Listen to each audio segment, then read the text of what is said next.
Coming up, this week saw the co-founder of Palestine Action, Huda Amori, win permission to challenge the government's ban on the group.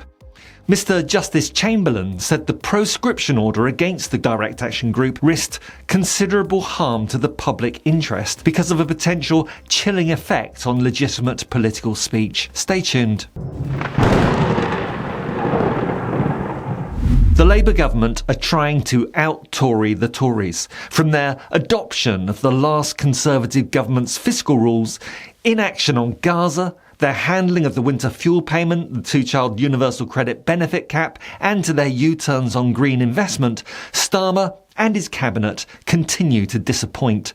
4 weeks ago, Labour Home Secretary Yvette Cooper added the Palestine Action Group to the UK's terrorist organisation list. That put them in the same category as jihadist groups like ISIS and the Iranian Revolutionary Guards. As a result, British women in their 80s have been arrested simply for holding pro-Palestine signs or even just a Palestinian flag. These are ex-head teachers and other professionals who've never broken a law in their life, but now find themselves threatened with terrorist charges just for holding Free Gaza placards, with the police inventing a link between such slogans and support for a proscribed group. Labour's attack on civil liberties and the right to protest may just about be the most frightening thing about this government. The hard-won right to protest was targeted by the last Tory government, and this Labour government is doubling down, making it an offence to express solidarity with Palestinians suffering under the genocide in Gaza. We see ministers and courts declaring support for Palestine Action to be a criminal act, and as a result I'm having to be very careful what I say in this video. The crackdown on free speech fits hand in glove with the Police, Crimes, Courts and Sentencing Act, the so-called anti-protest bill, first introduced by the Tories and now shockingly embraced by Labour.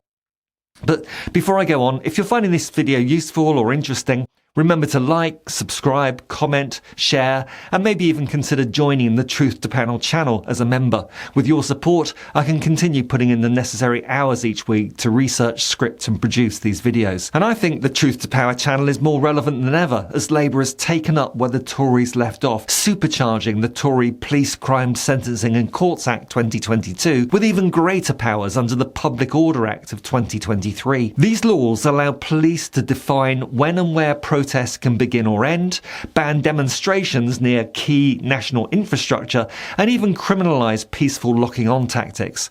The state now has the power to impose prior restraint even on whisper-quiet human rights protests. It's like a scene from the Tom Cruise film Minority Report, with the thought police arresting citizens who they suspect could commit a crime in the future.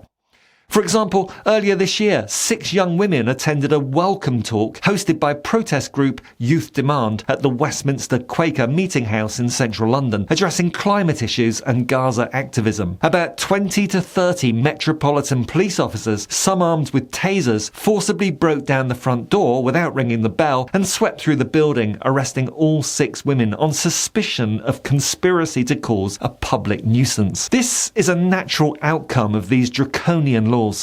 Former Labour Home Secretary David Blunkett warned that the Public Order Act makes Britain look like Putin's Russia. Liberty called it a threat to protest. Labour could have rolled back these draconian provisions, but instead they've leaned into them.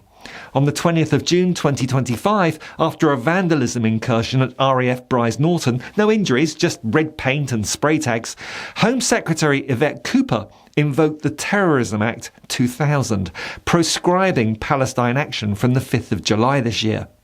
Parliament voted 385 to 26 to bundle Palestine Action with neo-Nazi and jihadist groups in a single statutory instrument with no debate whatsoever. Just to be clear, a group that describes itself as non-violent yet disruptive, with no record of harming anyone, was made synonymous with Boko Haram and Islamic State. Membership, fundraising and even expressing support, like holding signs saying Free Gaza or Genocide in Palestine, can now land you up to 14 years in prison. Since the ban took effect, well over 200 people have been arrested across the UK for simply expressing pro-Palestine sentiment. Among them, Marianne Sorrell, 80 years old, who was held for 27 hours and had her home raided. And John Farley, a 67-year-old retired teacher from Leeds, who was arrested on Terrorism Act Section 12 charges simply for holding an enlarged private eye cartoon at a silent pro-Palestine protest. The cartoon satirised the UK government's prescription of Palestine Action, ironically mocking the difference between paint-spraying direct action and the fatal shootings of Palestinians queuing for aid. A retired solicitor, Reverend Sue Parfitt, aged 83, was arrested just for holding a banner.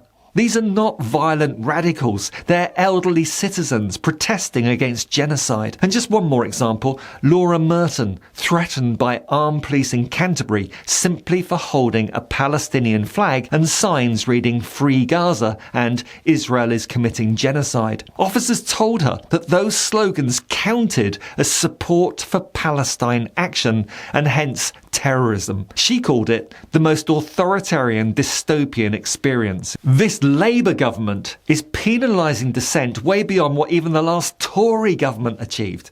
This is about the right to free speech being erased.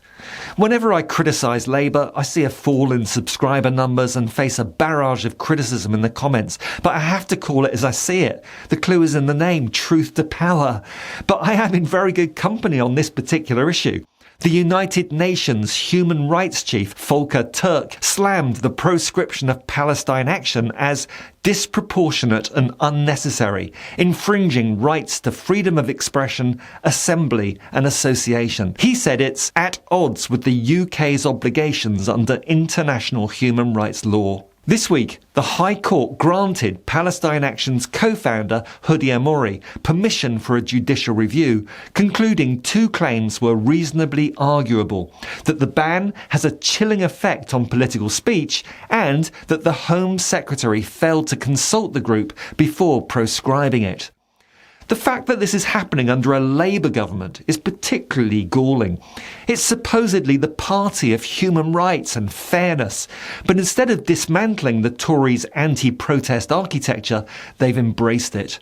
The Police Crimes Courts and Sentencing Bill and the Public Order Bill have cleared the way for detaining peaceful retirees with a conscience and demonising dissent. Meanwhile, Keir Starmer is declaring potential recognition of a Palestinian state at the United Nations, while at home he criminalises support for Palestine activism. It's hypocrisy, and when speaking truth to power becomes a prosecutable offence, you're looking at a slide into authoritarianism.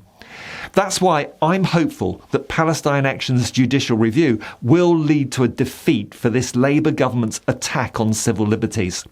Home Secretary Yvette Cooper is the person mainly responsible for this decision, and should remember she's part of a Labour government, not Tory. I do hope that she takes a long, hard look at herself and backs down on her proscription of Palestine Action. I reject the notion that disruption is the same as terror. By calling Palestine Action a terrorist group, the government is undermining the term terrorist and robbing it of all its meaning. And that can only be to the benefit of actual terrorist groups like Hamas, Boko Haram and Islamic State, making us all less safe, whilst at the same time sweeping away our civil liberties.